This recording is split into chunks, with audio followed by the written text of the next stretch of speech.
અને આજે આપણે બનાવશું તે છે તે આપણે છે તે બનાવવાનું બાળકો માટે અને છે તે નાના મોટા બધા લોકો ખાઈ શકે તેવા આપણે છે તે બિસ્કિટ બનાવશું.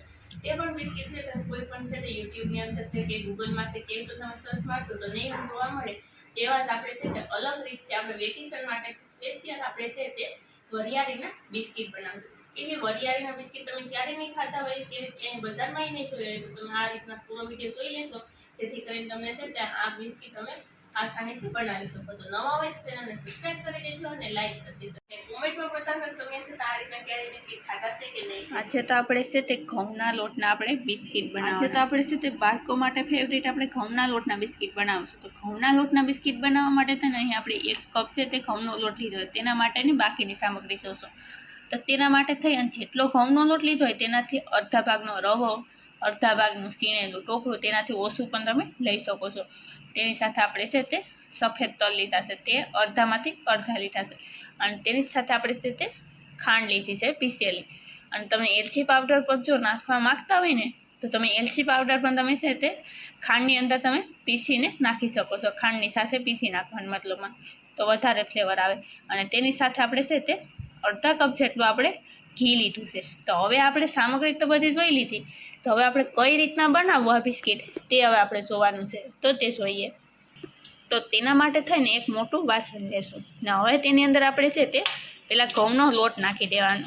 જે અહીં આપણે લોટ તમને એમ થતું હશે કયો લોટ લીધો હશે, તો આ લોટ આપણે જે રોટલી કરવામાં છે યુઝ કરીએ છીએ તે સાદો લોટ લીધો છે ને અહીં આપણે કરકરો લોટ નથી લીધેલો, એ ખાસ ધ્યાન રાખજો. હવે તેની સાથે આપણે નાખવાનો છે તે છે રવો. તો રવો એ નાખી દઈશું. મેં તમને માપ તો પહેલાં કહી જ દીધો છે. તો માત્ર બધી વસ્તુ એક આઈને આપણે નાખવાનું છે. પછી ટોપરું નાખવાનું અને ટોપરું નાખ્યા બાદ સફેદ તલ નાખશું. સફેદ તલ એ નખાઈ ગયા છે તો હવે આપણે તેની અંદર આપણે જે પીસેલી ખાંડ લીધી છે તે નાખી દેવાની આ રીતના. હવે બધી વસ્તુને સરસ મજાની મિક્સ કરી લઈએ. ઘી નાખી દઈશું. તે આખું ઘી આપણે એકસાથે નાખી દેવાનું આ રીતે. તો બધી ઘી આપણે નાખી દીધું છે. હવે તેને આપણે સરસ મજાનું લોટ સાથે આપણે આ રીતના કરી અને મિક્સ કરી લેશું. એટલે છે તો કેવું મૂણ દેવાય છે ને એ હું તમને બતાવીશ. તો આ રીતના તમે જોઈ શકો છો કેવું સરસ મજાનું છે તે મૂણ આપણું દેવાઈ જાય છે. ને આ જ રીતનું આપણે છે તે મૂણ દેવું પડે તો જ આપણા બિસ્કિટ છે તે સરસ બનશે. તો આ રીતના આપણે મૂણ દઈ દઈએ સરસ મજાનું. તો હવે તમે જોઈ શકો કેવું મૂણ દેવાઈ ગયું. આ રીતના તમે કરો છો તો છે તે મુઠ્ઠીમાં નાખો એટલે લોટ સખત છે તો આપણે મુઠ્ઠી નાખીએ એટલે ભેગો થઈ જાય. તો આવું જ આપણે મૂણ દેવાનું. હવે આપણે તેની અંદર આપણે પાણી નાખીને હવે આપણે લોટ બાંધશું. તો હવે આપણે છે તે જેટલું પાણી જોઈએ તેટલું આપણે નાખવાનું, એકસાથે બધું પાણી નહીં નાખવાનું. આ રીતના થોડું એવું પાણી નાખી અને મિક્સ કરી લેશું અને આપણે એક સરસ મજાનો લોટ બાંધવાનો છે.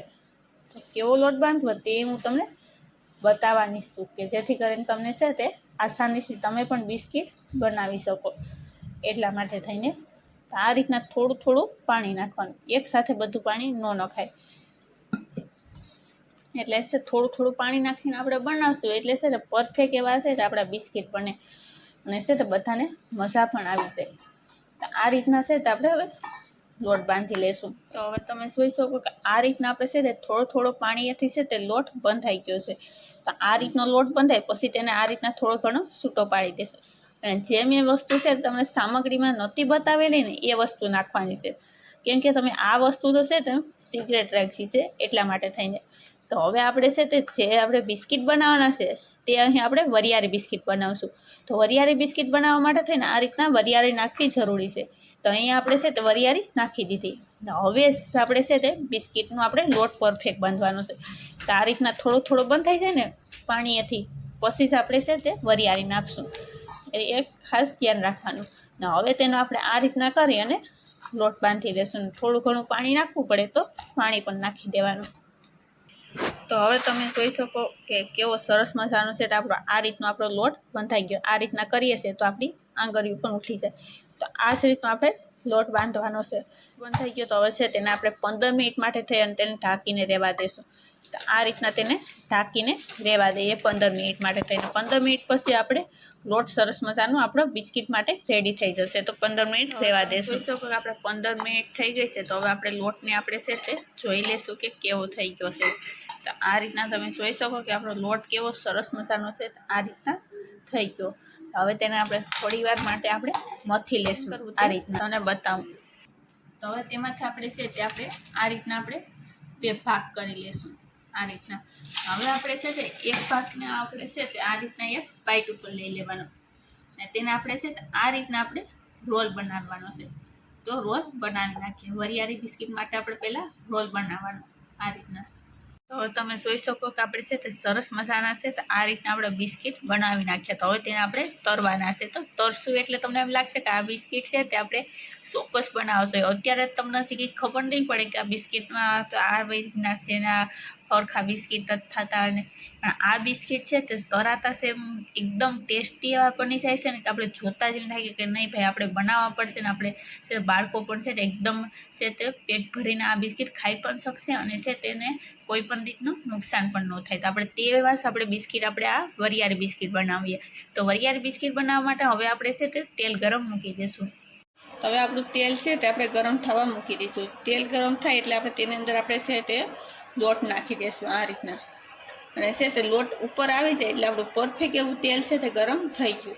તો હવે ગેસને આપણે છે તે અત્યારે આપણે નાખીએ છીએ ત્યારે ગેસને આપણે આ રીતના આપણે સ્લો રાખવાનો અને નાખી દેવાનું. આ રીતના બિસ્કિટ આપણે બનાવીને રાખ્યા છે તે બધા નાખી દેશું. અને પછી તેને આપણે હાઈ ફ્લેમ ઉપર તો નથી જ તરવાના, એ ખાસ ધ્યાન રાખજો. ને જો તમે હાઈ ફ્લેમ ઉપર તરશો તો છે તે તમારા બિસ્કિટ છે તે તરાશે જ નહીં. મતલબ અંદર કાસા રહી જશે અને ઉપરથી છે તે તરાઈ જશે એટલે લાલ થઈ જશે. એટલા માટે થઈને છે તેને આપણે આ રીતના ગેસને પહેલાં આપણે સ્લો રાખવાનો. અને હવે આપણે છે તેને આપણે બધા બિસ્કિટ નાખી દઈએ ને પછી તેને આપણે થોડોક એવો મીડિયમ ગેસ કરવાનો છે, ઝાઝો ફાસ્ટ નથી કરવાનો. હવે તેને થોડી વાર સળવા દઈશું ને પછી તેને આપણે પલટાવવાનું છે. તો હવે તેને થોડી વાર માટે સળવા દઈએ. હવે આપણે છે ને ઓછામાં ઓછી આપણે છે તેને આપણે મીડિયમ ગેસ ઉપર આપણે છે તે 3 થી 4 મિનિટ લગન તેને તરાવા દેવાનું. ને પછી તેને આપણે આ રીતના આપણે પલટાવી નાખીશું ઝારાની મદદથી. આ રીતે એકદમ ક્રિસ્પી એવા છે તો આપણા બિસ્કિટ તૈયાર થાય. તો આ રીતના તેને આપણે બંને સાઈડ આપણે તરી લેવાના. ને તરાઈ જશે ને એટલે છે તેનો કલર છે તે ગોલ્ડન કલર થઈ જશે. હા, એટલે આપણો પરફેક્ટ એવા છે તે બિસ્કિટ તૈયાર થઈ જાય. તો આ રીતના છે તે આપણે બધા બિસ્કિટને છે તે પલટાવી નાખ્યા છે. તેને આ રીતના પણ આ સાઈડ પણ તેને આપણે સળવા દઈશું થોડી વાર માટે. અને આ રીતના હવે આપણે પલટાવી નાખ્યા તો હવે તેને 5 મિનિટ માટે સળવા દઈએ ને પછી તેને આપણે કાઢી લેશું. તો 5 મિનિટ આપણે સળવા દઈશું. તે પણ તમને ફરી પાસે કહી દઉં કે તેને આપણે છે તે ગેસની ફ્લેમ આપણે છે તે હાઈ નથી રાખવાની, હાઈ નહીં રાખવાની કે હાવ સ્લોય નથી રાખવાની ને તરવાના. તો હવે તમે જોઈ શકો કે આપણું છે તે આ રીતના એકદમ ગોલ્ડન કલર થઈ ગયું ને પરફેક્ટ એવું સળી ગયું બિસ્કિટ. તો તેને આપણે કાઢી લેશું આ રીતના ને એકદમ ક્રિસ્પી પણ થઈ ગયું. તો આ રીતના બીજા પણ બિસ્કિટ છે તે તરી લેશું. તો હવે તમે જોઈ શકો કે આપણા બિસ્કિટ છે તે બની અને રેડી થઈ ગયા. મેં તમને પહેલાંય કીધું હતું ને કે જોતા તો એમ લાગશે કે તરાશે એટલે કે બિસ્કિટ છે તે કેવા સરસ મજાના બની ગયા છે. તો હવે તમને હું અંદરથી પણ બતાવું કે કેવા સરસ મજાના બને છે તે. આ રીતના તમે જોઈ શકો કે એકદમ ક્રિસ્પી એવા છે તો આપણા બિસ્કિટ તૈયાર થાય છે. અને એકદમ ક્રિસ્પી એવા છે તો આ બિસ્કિટ આ રીતના બને છે જે બજારમાં હોય છે તેવા જ હોય છે. તો તમે પણ ચોક્કસ બનાવજો અને નવા હોય તો ચેનલને સબસ્ક્રાઈબ કરી દેજો અને લાઇક કરી દેજો. કોમેન્ટમાં બતાવજો તમને આ છે તે વરિયાળી બિસ્કિટ કેવા લાગ્યા છે તે.